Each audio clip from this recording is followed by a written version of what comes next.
Welcome back to Danese Media. Now, ladies and gentlemen, the former impeached Deputy President Gachagua have been now forced to hide his candidate concerning to the assassination attempt that happened to Yala MP called Kega few hours after leaving DCP campaign in Ol Kalou ahead of 16th July by election. This is what has happened to the vehicle for Kega, the member for East African Legislative Assembly and the former MP for Kieni.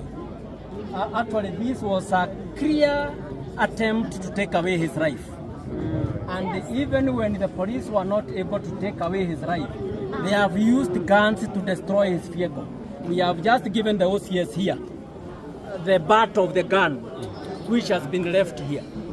Because they were so angry, so annoyed, so forceful, even the gun has broken and the butt of the gun was left here.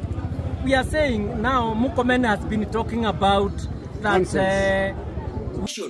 Yesterday on Monday, 13th July, Yala MP called Kega survived assassination attempt by the police officers in this country of Kenya, whereby as we speak right now, Kega have said that his life is still in danger after the alleged shooting in Nyandarua after attending the DCP by-election campaign on the ground.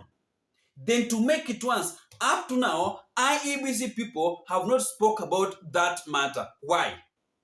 Kwa nini hawajazungumzia hiyo maneno? Someone's life is in danger. Wamenyamaza. The security chiefs in Kenya, led by the CS of Indira Kipchumba Murkomen, is also quiet on this matter. Leaders are being threatened each and every day. But Murkomen is busy monitoring regarding Gachagua instead of monitoring the safety of other Kenyan citizens. All the security chiefs in Kenya should act independently without favoring any Kenyan citizen, whether you are a president, you are a deputy president, you are the speaker, you are whoever, minister, cabinet. No. The security chiefs in Kenya should act independently without favoring any Kenyan citizen.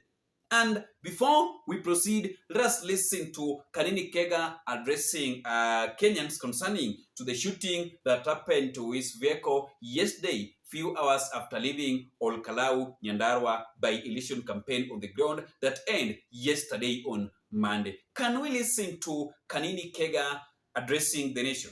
The turning point in my life, I saw death with my eyes. Because there is no police officer who can brandish a gun without an intention of shooting. It is only within a split of a second that my driver was able to swerve and go.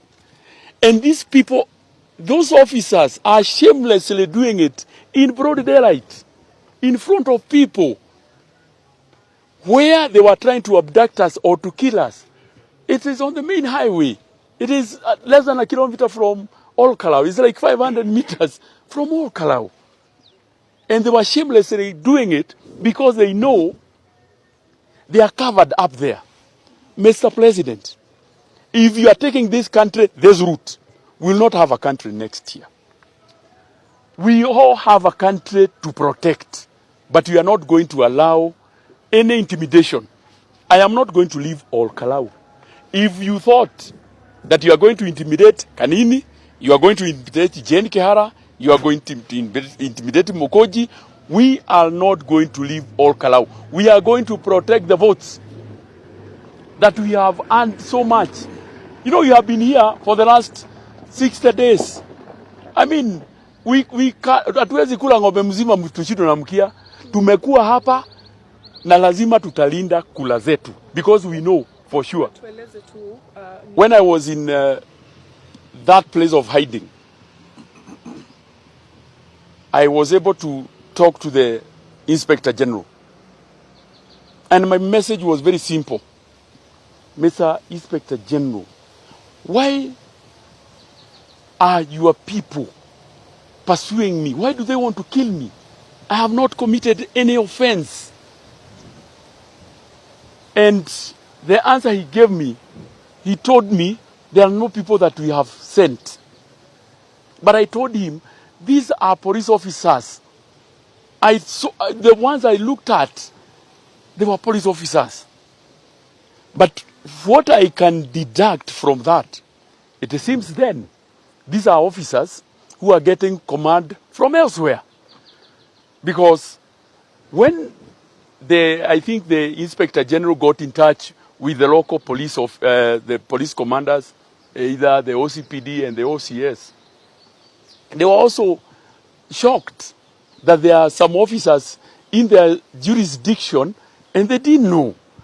But I want to thank those officers from this area who are able to come immediately to the scene of crime. I think the OCBD and the OCS were able to come together with their officers. But I want to say, from where I sit, the people who are pursuing me had one mission: either to kill me or to abduct me. Because if you see the kind of damage they have done to my vehicle, that one tells you the kind of bitterness and anger. So that is what happened. Today, IEBC was having a press conference, was having a meeting, talking about Ol Kalou election that is going to happen on 16th July 2026. But I didn't hear them talking about what happened to yala MP Kanini Kega. But ingekuwa ati hii kitu ilifanyikia mtu wa UDA, bwana, saizi watu wangekuwa wameshikwa bwana. In fact, hata ingefanyika, it cannot happen. Ingekuwa sasa ati mtu wa UDA ndiye alipigwa, gari yake ilipigwa risasi, saizi wangekuwa wameshashika mapolisi wote. Yani sijui hata niseme aje, but imefanyikia mtu mwenye yuko kwa serikali. Yani right now, if you're not singing two-term choir, if you're not in two-term choir, your life must be in danger. If you're a leader or a politician, your life must be in danger. Yani in Kenya right now, you are only safe if you are supporting the government of William Ruto. Kama we ni mtu wa one term, no. Kwani hapo ndio tumefikia rais. Why don't you allow Kenyans to do, and I'm just wondering, why don't you allow the citizens of this country of Kenya to have a peaceful country? Why? Because tell me, who sent those officers to go and shoot Kanini Kega's vehicle? Ama hiyo pia nataka kusema that Gachagua ndiye aliwatuma ama polisi. Because some days ago, when Irungu Kangata was attacked, his driver being shot on the chest, Oscar Sudi claimed that Gachagua is the person who sent these people to go after the life of Murang'a governor Irungu Kangata. Sasa hii pia mnataka kusema that Gachagua ndiye alituma mapolisi waende wafanye hizo vitu. Nyinyi mnapima watu akili bwana. Does Gachagua have power right now? He's not the deputy president. Mlishamtoa. Why are you accusing him on things that you are that you are planning on yourself? I'm just wondering what is happening in this country of Kenya. We are totally down. But ingekuwa ni mtu wa UDA, wanasai watu wangekuwa wameshikwa. Have you ever had goons destroying event of UDA people? Ama polisi kwenda kutupa tegas huko. Hawezi enda huko. But when the president of Kenya, William Ruto, was campaigning, Ruto promised Kenyans that under his watch, he won't allow illegal abduction. He won't allow illegal arrest. He won't allow the misuse of the police officers within the political space. Right now, he is the person that is leading on misuse of the police officers in Kenya within the political space. Any politician that does not support his government, anatumia EICC. Wamsumbue. Wanamfungulia kesi. Like right now, Matiang'i kuna cases ya shamba zima na nini alifanya nini. Because Matiang'i does not support his government. Sasa hizi wanataka kuanza mambo ya kufungulia watu cases, kufanya nini, kuforge cases ili waogope waingie kwa total. But okay, let them continue. No, power comes and go. Then to make it worse again, as we speak right now, Kenyans, I don't know what is wrong with some Kenyans. Kenyans are busy focusing on the nudes of Cheryl Gabriela. There's a lady that these nudes were leaked up. Yet, there is an MC in Busia, where they have leaked on how William Ruto will increase the term limit of the president up to 7 years. Kenyans are not talking about that one. We are having urgent issues that Kenyans should focus on, but Kenyans are just trending things that cannot even make sense. But okay, no problem. So I just wanted you to understand what happened yesterday to Yala MP Kanini Kega and what is still happening after his attack that happened yesterday in Nyandarua County after leaving Ol Kalou constituency by election for DCP candidate that wrapped up yesterday on 13th July 2026, whereby right now armed officers have already been deployed there. Wengi. Erastus Etekon have also warned the people that there will be no use of mobile phones and many other materials huko ndani. Hakuna kupiga picha, hakuna kufanya nini, sijibara. Wacha watu walinde kura zao. Sio mapolisi watakuwa wanalinda kura za UDA. Ama watakuwa wanafanya nini? See, they will be protecting the UDA votes. But what I know is that Ruto anaenda kushinda hii kitu. Tuseme tu, kunaweza sometimes kuna vitu zenye nafaa tu tunaona tuna macho. Ruto is going to go back. UDA candidate atashinda hiyo kiti. Not through transparency, no, through rigging. Ground, but hata kama atamshinda by the way, itakuwa tu ni hivi. Hapa tu watakuwa tu hapa. Huyu yako huku. Like what happened in Imuru Dikiri constituency.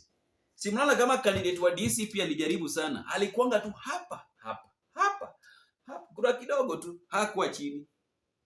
But wale watu wali make sure that mtu wao ameshinda. So keep it locked at Dani's Media because I will be giving you more updates, more information concerning to what will be happening in Ol Kalou on Thursday this week. 1 day to go. We're just remaining with the 2 days for Kenyans to witness on how IBC will be conducting the by-election of Ol Kalou because that by-election will reflect on how, if they are ready, we'll tell Kenyans if they are ready to conduct the general election. Tukutane kwa video itakayofuata wapenzi watazamaji wa Dani's Media. Bye bye.